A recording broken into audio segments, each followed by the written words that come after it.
We are the paradoxical ape. Bipedal, naked, large-brained, long the master of fire, tools, and language, but still trying to understand ourselves. Aware that death is inevitable, yet filled with optimism. We grow up slowly. We hand down knowledge. We empathize and deceive. We shape the future from our shared understanding of the past. CARTA brings together experts from diverse disciplines to exchange insights on who we are and how we got here. An exploration made possible by the generosity of humans like you.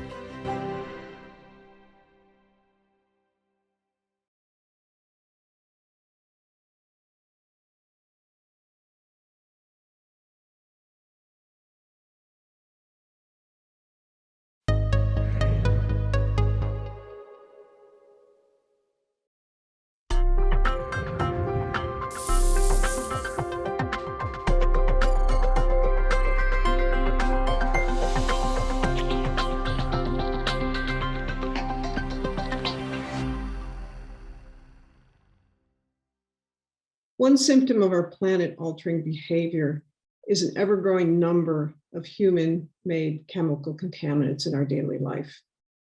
Those chemicals of most concern are chemicals that have hormone-like properties, the so-called endocrine disrupting chemicals, or EDCs. I like this quote that comes from one of our major medical journals, The Lancet, an editorial a couple of years ago, because it explains how I feel about these endocrine disrupting chemicals. They're not just a public health problem, they're a planetary health problem. And in the few minutes I have, I'm going to try to explain to you why I and my colleagues am so concerned about endocrine disrupting chemicals. Our endocrine system makes hormones, and these hormones create complex signaling networks that control our metabolism, our growth, our sexual function, our sleep, and our behavior. Spurious signals from endocrine disrupting chemicals act like radio static that can disrupt this complex signaling. Let's think about a typical morning in America. You wake up, do your personal grooming, hit the car, and head for your office. Perhaps on the way you stop for breakfast. By the time you sit down in that office chair, you've already been exposed to many, many different endocrine disrupting chemicals. In your personal care products, the plasticizers, the preservatives, the antimicrobials. In your upholstery, the flame and stain retardants that make our life so much easier. In the pressure printed receipts that we handle on a daily basis, and the packaging that makes our coffee and our foods water and grease proof. The linings are water and grease proof. In order to understand the concerns of these chemicals, we need to back up and think about what makes us who we are. Who we are, our phenotype, what we look like, how we behave, and our disease risk is due to the interaction of our genes and our environment. Now, we spend a lot of time sequencing the human genome, and we know a lot about gene action. We know less about how the environment impacts us. But we know that species adapt to their environment. We see it all the time. In agriculture, we can spray for pests and we can spray herbicides to control weeds. And eventually those weeds will stop paying attention to that herbicide and begin to grow again. In the laboratory, we could expose yeast to noxious chemicals that kill them, and a few mutant yeast cells will escape and grow. Every year we get a flu vaccine. And it changes every year because the flu viruses evolve and change. And so we try to create a vaccination that will capture the viruses that we think will be most exposed to. And of course, we've all watched SARS-CoV-2 evolve and mutate in real time. There are two ways that we can adapt to our environment, either by DNA mutations, direct changes to the sequence of our DNA that give us a new phenotype, like the ability to escape an herbicide. But we can also create epimutations, changes not to the DNA itself, but chemical changes to the proteins that package that DNA And these are not changes to the DNA sequence, but they too can give a new phenotype because they can affect the way our genes are expressed. And it's these types of changes that are so interesting and important from the standpoint of environmental effects. Because it's our epigenome that allows us to be environmentally responsive. Now, this responsiveness to the environment, whether it's natural changes like famines and droughts, or exposure to human-made endocrine disrupting chemicals, can have costs to our fertility, our development, and our health. EDC exposures have been linked to metabolic changes like diabetes and obesity, to behavioral changes like autism, and to the increases in disease risk like cancer, prostate, and breast cancer. I'm going to focus on reproductive effects because that's where my expertise lies. And I actually began my research career focused on perhaps the best known environmental effect on our reproduction, which is the effect of maternal age on our ability to make a normal egg. So we all know that as women get older, they're at an increased risk of having a Down syndrome baby, a chromosomally abnormal baby. Down syndrome is an aneuploid condition. It's an extra chromosome 21. The increased risk is correlated with age. So as you can see from this curve, by the late 30s, the incidence of these pregnancies skyrockets. You can also see at the other end of our reproductive lifespan, there's also a little increase, and this is real. So at both ends of our reproductive life, there's an increase in our propensity to make abnormal eggs. Well, about 20 years ago, I was convinced that this was due to subtle changes in our hormones, because we know that our cycles are not very normal, either at the beginning or at the end of our reproductive lifespan. And I thought that maybe this was driving the chromosome abnormalities. Well, mice don't make very many mistakes making eggs, but we thought we could use them to ask this research question. And it was in the midst of these experiments that I entered the world of endocrine disrupting chemicals, when all of my mice were suddenly exposed to bisphenol A or BPA, because a temporary worker washed our cages and water bottles with the wrong detergent, the floor detergent, and immediately exposed our animals to bisphenol A. And we saw it as a change in the eggs from perfectly normal control females. Well, if we fast forward 20 years later, we know a lot more things about these endocrine disrupting chemicals and their effects on our reproductive abilities. We know that it's not just limited to eggs. It's not just the egg that's vulnerable. The process of making sperm is also vulnerable. It's not just BPA. The replacement bisphenols that have allowed the production of BPA-free plastic can also induce these effects, as can other plasticizers like phthalates and other endocrine disrupting chemicals. And effects aren't just limited to the exposed generation. Some of these effects can be seen in subsequent unexposed generations. So let's examine these in a little bit more detail. It takes a long time to make an egg. In the developing fetus, that developing ovary is actually supporting the development of all the oocytes that that female will produce in her lifetime.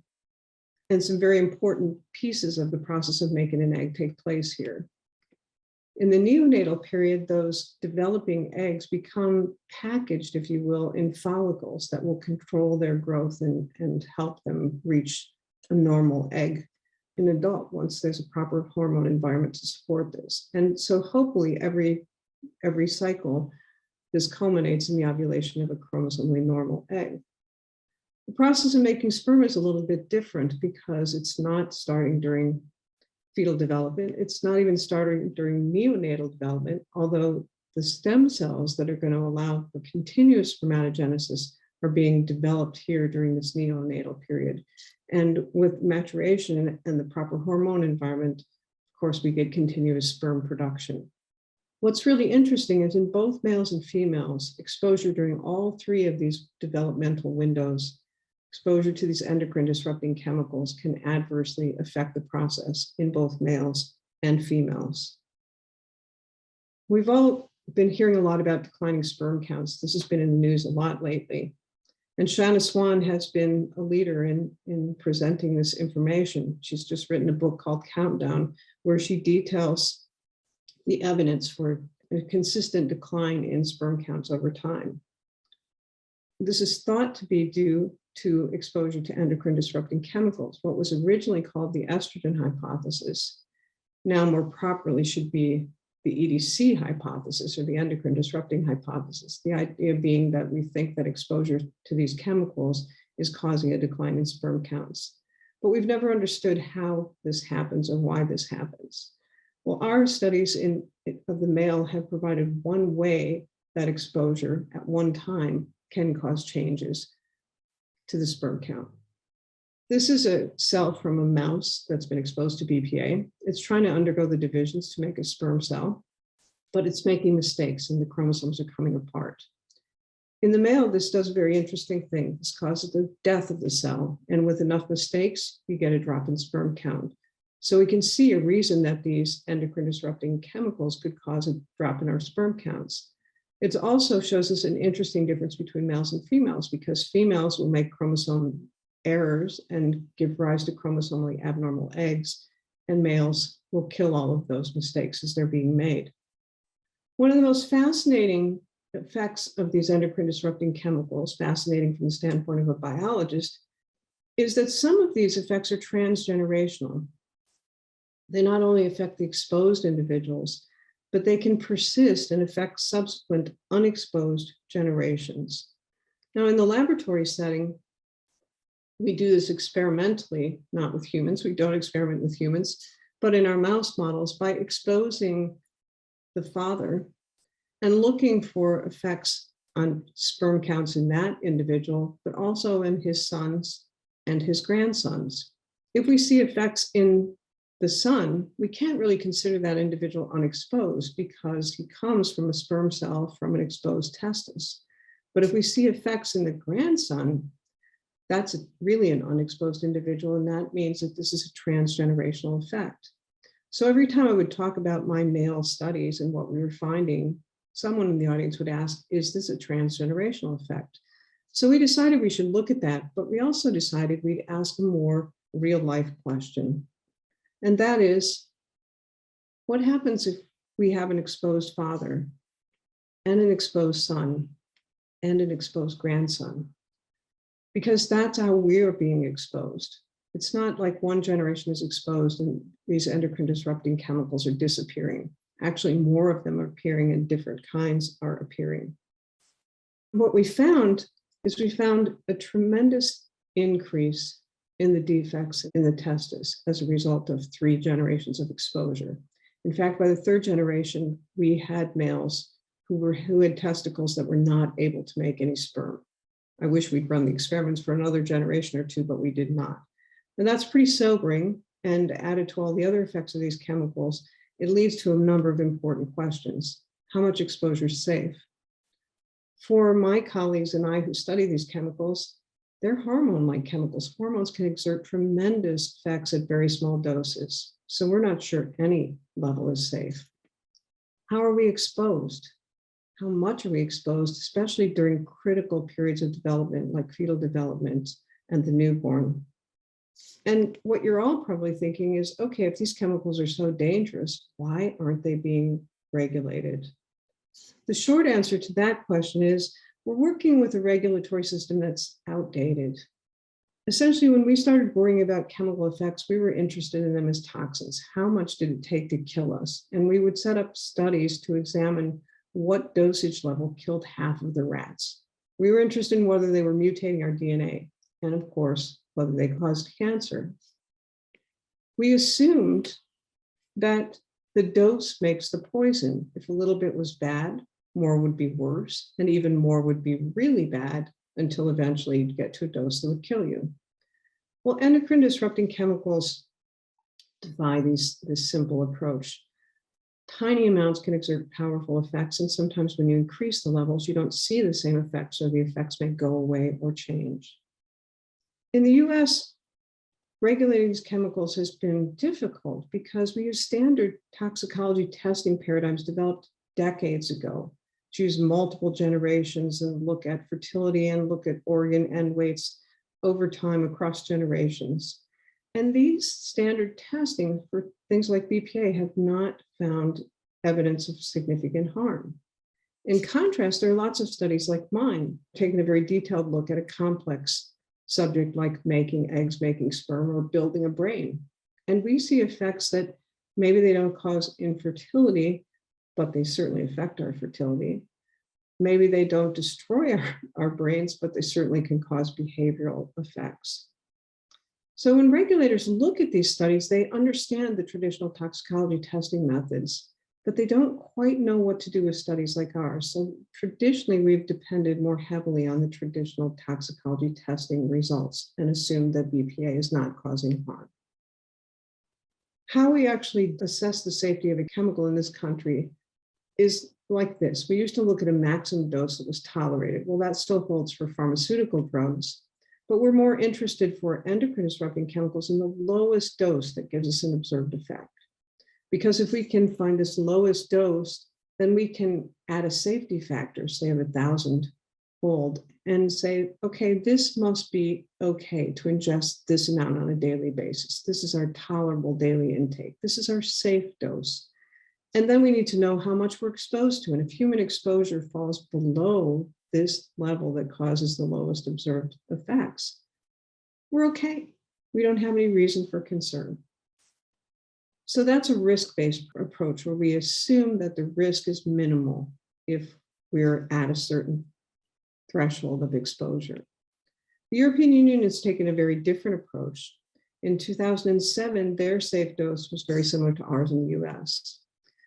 When it was realized that we get exposed to BPA by more than just oral exposure, they dropped their safe level and said, maybe we should be more conservative. And this year, they've dropped it, or they're considering dropping it even further, like 100,000 times lower. Why are they making this decision? Well, they haven't made this decision yet. It's still open for discussion. But they're making this suggestion because they're using all of the data. So instead of just relying on those standard toxicology test results, they're pulling all of the data together and actually analyzing the hazard that this chemical represents and concluding that they must be much more conservative. Now, this is good news because this is a good step to take for a chemical like BPA that we think is dangerous, but it hasn't happened yet. And this is just one endocrine disrupting chemical, BPA. There are many, many more, but this is a very interesting time in the history of BPA. So this is a kind of a gloom and doom story, leaving us with what can you do? Obviously, there are a lot of chemicals we need to be concerned about. They affect our fertility and our general health. We need to actually get to our legislators and convince them that we need different regulatory measures to take a look at these chemicals. But that takes a long time. So what do we do in the meantime? In the meantime, I think it's important to develop chemical awareness. And this means we need to read labels. Many of these bad actors are listed on the labels, the phthalates, the parabens, the quaternary ammonium compounds. You can be a savvy consumer and make better decisions. We also need to be careful how we use and think about our plastics. The dishwasher and the microwave is absolutely no place for plastics because heat and strong detergents are an invitation for the chemicals to migrate from these plastics. We also need to rethink their lifespan. This may be your favorite Tupperware container, but if it's showing signs of wear and tear, it's leaching chemicals and you need to get rid of it. And lastly, we need to be very careful what we ask for, and BPA is instrumental in this regard. We asked for BPA to be removed from baby bottles, sippy cups, and other consumer products. That resulted in a lot of BPA-free plastics, which simply were BPA being replaced by a host of replacement bisphenols, many of whom have similar actions. And we can't allow this to happen because this is a whack-a-mole game. So we have to be very careful what we ask for and ask for removal of bisphenol A and other bisphenol-like chemicals. But you know, chemistry is magical today, and green chemistry is a reality. We could actually make chemicals and ensure that they are not endocrine disrupting chemicals before they go onto the marketplace. And this is what we really need to be asking for. And I'll stop there, but first I'd like to acknowledge my colleagues, especially the Girona lab at UCSF, who's been our wonderful collaborator in these studies, as well as these collaborators on the side. And I'd like to thank the organizers for inviting me to be part of this. Thank you.